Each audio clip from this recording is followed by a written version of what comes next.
ঝাড়গ্রামে বুনো হাতির তাণ্ডব আর হাতির তাণ্ডবে নষ্ট হয়ে গেল জমির ফসল।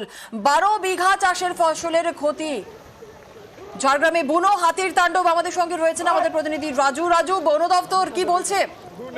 দেখো, বন দপ্তরের তরফ থেকে ব্যবস্থা নেওয়া হচ্ছে এবং যেখানে হাতিগুলো রয়েছে সেখানে বন দপ্তরের কর্মীরা ইতিমধ্যে গিয়ে পৌঁছেছেন এবং সেই হাতির দলটিকে সেখান থেকে সরানো হয়েছে। কিন্তু অধিকাংশ জায়গায় যেভাবে হাতির তাণ্ডব এবং হাতি যেভাবে গ্রামে ঢুকে পড়ছে, ফসলের ক্ষতি করছে, তাতে একসময় এখন মাওবাদীরা চোখ রাঙাতো, ঠিক তেমনই ভাবেই এখন গোটা জঙ্গলমহলে হাতিদের চোখ রাঙানিতে আতঙ্কের মধ্যে রয়েছেন। কারণ বন দপ্তরের বনকর্মী কম থাকার কারণেই ঠেকানো যাচ্ছে না তাদেরকে, আর যার ফলে প্রতিনিয়ত কোনো না কোনো ঘটনা ঘটেই চলেছে। আর আজ সকালেও ঠিক একই রকম ভাবে একই ঘটনা। চাষের ফসল যেমন একদিকে জামমনিতে ক্ষতি করেছে, ঠিক তেমনই আবার ঝাড়গ্রামের বিভিন্ন অঞ্চলে হাতির দাপাদাপি। দিনের বেলাতে যে দল ছিল হাতি তা বেরিয়ে চলে আসছে লোকালয়ে। ধন্যবাদ রাজু।